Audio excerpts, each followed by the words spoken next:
Video pre 27/12/2021 morning shift के अंतर्गत reasoning विषय से आए प्रश्नों को हल करेंगे। दोस्तों, इस पेपर में रीजनिंग से कुल मिला के 10 प्रश्न पूछे गए थे और हम इन 10 प्रश्नों का डिटेल में सॉल्यूशन देखेंगे।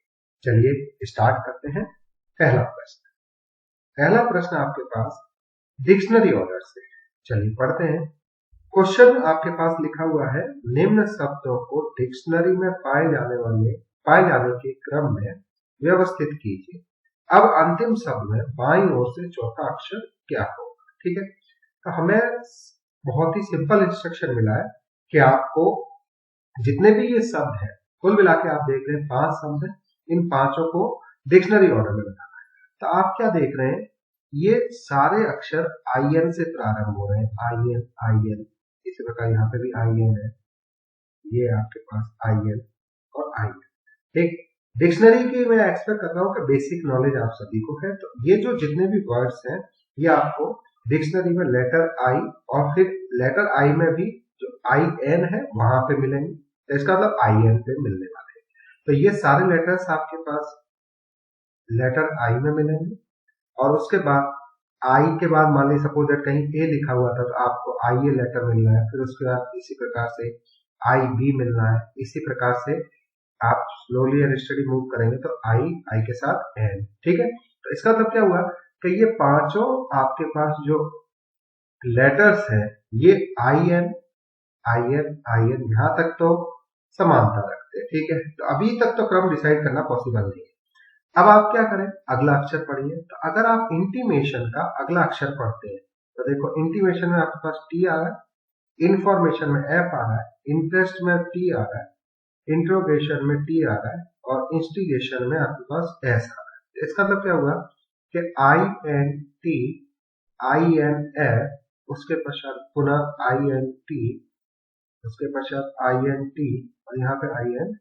ठीक, तो आप क्या देख रहे हैं, INF अर्थात इंफॉर्मेशन शब्द डिक्शनरी में सबसे पहले आने वाला है। ठीक है, तो इंफॉर्मेशन शब्द सबसे पहले आएगा क्योंकि आपके पास TS में से सबसे पहले जो क्रम बनता है F का बनता है। ठीक है, आप इस डिक्शनरी ऑर्डर में सिंपल ये ध्यान रखा करो कि पहले लेटर A आएगा, फिर B आएगा, फिर C, इसी प्रकार धीरे धीरे Z तक जाना होता है। तो आप क्या करेंगे, जहां तक समानता है, जैसे IN की समानता थी, आपने इन सबको एक ही क्रम में लिख दिया। फिर उसके बाद आप अगला लेटर देखें, उनमें सबका तुलना करें कि पहले कौन आता है, तो आपने कहा F आता है, तो F सबसे पहले आ गया। फिर उसके बाद देखिए यहाँ पे भी T लिखा हुआ है, यहाँ पे T लिखा है, यहाँ पे T लिखा है, यहाँ पे S लिखा है। इसका मतलब क्या हुआ कि आपके पास इंस्टिगेशन जो शब्द है वो द्वितीय नंबर पे आएगा। ठीक है, यहाँ तक। अब इन सभी जगह इसमें भी T लिखा हुआ है, इसमें भी T लिखा हुआ है, इसमें भी T लिखा हुआ है, मतलब ये तीनों अक्षर समान है, तो हम लोग क्रम ज्ञात नहीं कर सकते। तो अब अगला अक्षर पढ़िए और अगला अक्षर केवल आप इसका और इसका पढ़िएगा। क्लियर, चलिए तो अगर अगला अक्षर पढ़ें तो इंटीमेशन का अगला अक्षर क्या है आपके पास, I।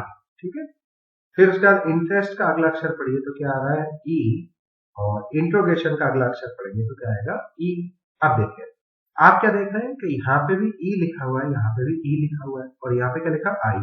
इसका क्या तात्पर्य हुआ कि ये दोनों शब्द जो आपके पास इंटरेस्ट शब्द है और इंटरवेशन शब्द है, ये इंटीमेशन शब्द से क्रम में पहले आएंगे। चाहे ये थर्ड पे आए तो इसका क्रमांक बनेगा 4, और अगर मान लीजिए ये थर्ड क्रमांक पे आता है तो इसका क्रमांक क्या बनेगा, 4। और ये जो आपके पास इंटीमेशन है शब्द, ये सबसे अंत में आएगा। अब प्रश्न की लाइनें पढ़िए, कितना जरूरी है कि अंतिम शब्द, तो हमें अंतिम शब्द मिल गया, तो हमें इन दोनों शब्दों में से अर्थात इंटरेस्ट और इंट्रोगेशन में से पहले कौन सा आएगा, इसकी कोई आवश्यकता ही नहीं पड़ी। तो आप क्या देख रहे हैं, इंटीमेशन सबसे अंत में आएगा, तो आपने इंटीमेशन लिखा। पेपर में बिल्कुल जल्दबाजी नहीं करनी होती, अगर आप जल्दबाजी करते तो आपको बाद में पछतावा रह जाता है कि थोड़ी सी गलती के पीछे मेरा एक क्वेश्चन गलत हो गया। अब क्या करें, बाएं से चौथा, तो ये आपके पास बाया, ये आपके पास दाया, तो बाएं से चौथा आप क्या देख रहे हैं यहाँ पे I। तो आपके पास जो डिक्शनरी क्रमांक में लगाने के बाद इंक्यूबेशन सबसे अंत में आया और उसका सबसे अंत का अक्षर है उसका बाएं से चौथा अक्षर है आई, तो इस प्रश्न का उत्तर हो जाएगा ऑप्शन नंबर डी। चलिए आगे बढ़ते हैं। अगला क्वेश्चन आपसे कह रहा है, ये लॉजिकल रीजनिंग का ही सिंपल सा क्वेश्चन आपको दिया हुआ है। इसमें आपसे कह रहा है कि एक मिनट रुकिए, जस्ट आपसे क्वेश्चन कहना चाह रहा है। चलिए इंग्लिश की एक छोटी सी लाइन कट हो रही है, इसको हिंदी में चलो रीड कर लीजिएगा, अन्यथा वीडियो स्टॉप होगा। चलिए, तो आप यहाँ पे क्या देख रहे हैं, इसमें क्वेश्चन कह रहा है कि यहाँ एक कथन के पश्चात कुछ निष्कर्ष दिए गए हैं। ठीक, तो यहाँ एक कथन के पश्चात कुछ निष्कर्ष दिए गए हैं, वह निष्कर्ष चुनिए जो तार्किक रूप से दिए गए कथन का अनुसरण करता है। ठीक है, चलिए पढ़ते हैं कथन। अधिकांश अध्यापक ईमानदार हैं, रेखा ईमानदार। कथन पढ़ने का हमें एक बात समझ में आई कि आपके पास जितने अध्यापक है ना, या जो भी व्यक्ति अध्यापक है, उसमें से अधिकांश अध्यापक क्या है, ईमानदार है। अब अधिकांश अध्यापक ईमानदार है, इसका क्लियर कट मीनिंग ये आया कि अगर मान लीजिए आपके पास प्रश्न के अनुसार मैं डेटा देता हूँ कि 10 व्यक्ति अध्यापक है, अब अधिकांश ईमानदार है, इसका मतलब क्या हुआ कि 10 में से 8 तो आपके ईमानदार है, जो बचे हुए 2 व्यक्ति वो निश्चित रूप से ईमानदार नहीं है, क्योंकि आपके पास सबसे पहले लिखा हुआ है अधिकांश अध्यापक क्या है, ईमानदार है। रेखा ईमानदार है। अब सर जी रेखा ईमानदार है, ठीक है, चलिए रेखा ईमानदार है, तो इसका मीनिंग क्या हुआ कि आपके पास अधिकांश अध्यापक ईमानदार थे। अब रेखा ईमानदार है, इसका मतलब क्या हुआ कि रेखा अध्यापक हो भी सकती है और अध्यापक नहीं भी हो सकती, क्योंकि आपके पास सारे अध्यापक ईमानदार नहीं है, अधिकांश ईमानदार है। और अगर रेखा ईमानदार है, इसका मतलब क्या है कि वह यहाँ पे भी हो सकती है, मतलब इन ईमानदार व्यक्तियों में भी हो सकती है, या फिर ईमानदार व्यक्तियों में नहीं भी हो सकती। इसका मतलब क्या, रेखा अध्यापक हो भी सकती है और नहीं भी। तो रेखा एक अध्यापिका है, ये श्योर नहीं है। जो ईमानदार नहीं है वे अध्यापक नहीं। अब जो ईमानदार नहीं वो अध्यापक नहीं है, इसका भी ऐसा कहीं कंफर्मेशन दिया नहीं कि ईमानदार व्यक्ति अध्यापक नहीं है। कुछ अध्यापक ईमानदार नहीं। हाँ, ये निश्चित रूप से कंफ्यूजन आ रहा है, मैंने जैसा कि अभी आपको एक्सप्लेन किया, अधिकांश अध्यापक ईमानदार है, तो मतलब जितने अध्यापक होंगे, जैसे मैंने बोला 10 व्यक्ति अध्यापक है, तो अधिकांश ईमानदार मतलब 8 ईमानदार है, 2 निश्चित रूप से ईमानदार नहीं है। तो ये पूछा गया कुछ अध्यापक ईमानदार नहीं है, हम यहाँ से ये निश्चित रूप से ज्ञात कर सकते हैं। इसका आंसर हो जाएगा ऑप्शन नंबर सी। चलिए अगले क्वेश्चन की तरफ बढ़ते हैं। अगला प्रश्न रक्त संबंध से संबंधित प्रश्न है। देखिए क्या कह रहा है, ए बी का पुत्र है, तो ए पुत्र है बी, ठीक। आगे बढ़ते हैं, सी बी की बहन है, तो सी बहन है बी की, तो यहाँ पे आपने लिखा सी बहन हो गई बी। सी के पुत्र डी और पुत्री ई, तो सी के पुत्र डी, तो सी के पुत्र डी और पुत्री ई। एफ डी का मामा है, एफ डी का मामा है, तो डी की मम्मी का भाई एफ, एफ डी का मामा है। एफ के कितने भतीजे ऑब्लिक भांजे, तो एफ के कितने भतीजे ऑब्लिक भांजे, तो एक भतीजा तो ए हो गया और भांजा हो गया ये आपके पास डी, ठीक है।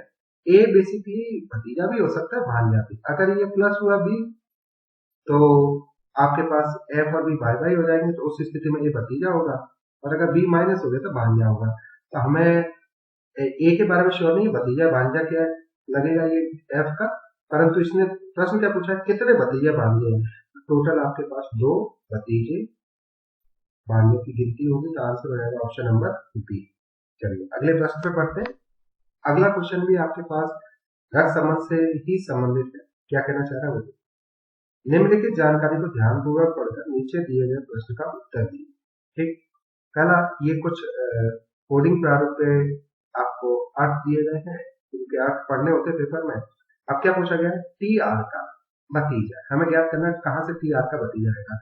तो सिंपल अप्रोच ये रहेगी आपको कि आप है ना इनके सबके डायग्राम बना लें और वहां से चेक कर लें कि टी आर का भतीजा कहाँ होगा। जैसे पहला ऑप्शन है P गुणा J भाग P माइनस, तो P गुणा Q का अर्थ पड़ा P Q का भाई है, तो यहाँ पे आप फटाफट से ड्रॉ कर लें।